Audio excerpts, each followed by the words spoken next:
Hi, Natalie. I'm really sorry. For whatever reason, it will not let me share it to other people or upload it. So this is the best I can do.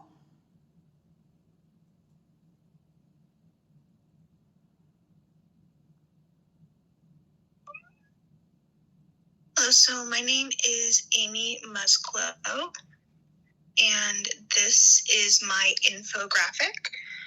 I chose an article about the accuracy of different types of confessions, where they looked at a dialogue-based versus a persuasion-based interrogation approach. With the parameters of what the infographic is to be, it's a little hard to see it at one time on a screen, so I'm just going to share my screen, open it up, and zoom in slightly.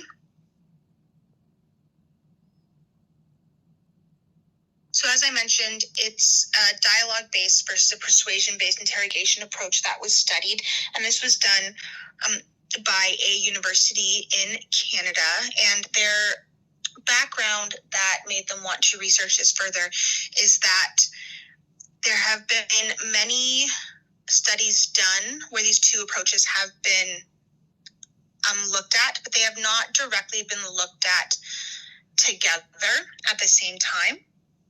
And it has been realized that persuasion-based interrogation approaches most likely do lend to more false confessions than a dialogue-based approach, and so they wanted to research that further.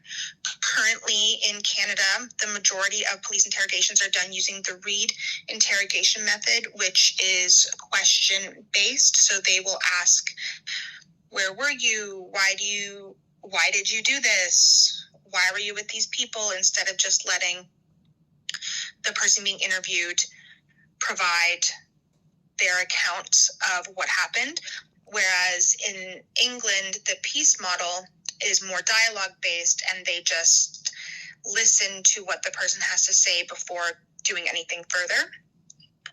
So in order to test these interrogation approaches, they took 80 psychology students from the same university at Ontario Tech, and they were asked to complete individual problem-solving tasks, and as well as in a group. And so they were separated into 4 groups. They did not know who they were, but they were in an innocent dialogue group, an innocent persuasion group, a guilty dialogue group, and a guilty persuasion group. All of them participants were told to complete all these tasks by themselves. However, if they were in a guilty participant group, they were asked by another member for help on one question to see if they did it or not. Then after the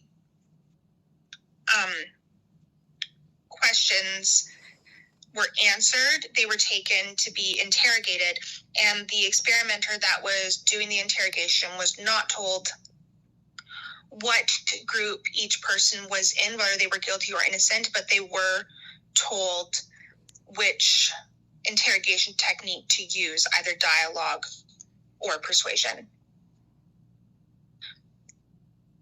At the end of their experiment, they realized that with the dialogue-based group, it garnered absolutely no false confessions, and whereas the persuasion-based guilty group had a fairly high number of false confessions. However, between the two groups, they realized that it did not matter if it was a dialogue-based or a persuasion-based interrogation tactic. The truly guilty parties still had the same amount of confessions. So this goes to show that although both interrogation techniques are adequate at finding a guilty party, a persuasion-based technique has a higher chance of getting false confessions. So with all of this, and what it means is that there should be more research done in a dialogue-based format to see better ways at garnering all confessions, as it gives true ones but no false, and that persuasion-based ones most likely get false confessions because they tend to be in a more hostile environment. They give the interviewees a false sense of security, and the people being interviewed have the feeling of if they confess to something that they feel they are believed to have done, then they will just get to go home. So at the end of the day, more research needs to be done. People need to know their rights, get a lawyer, and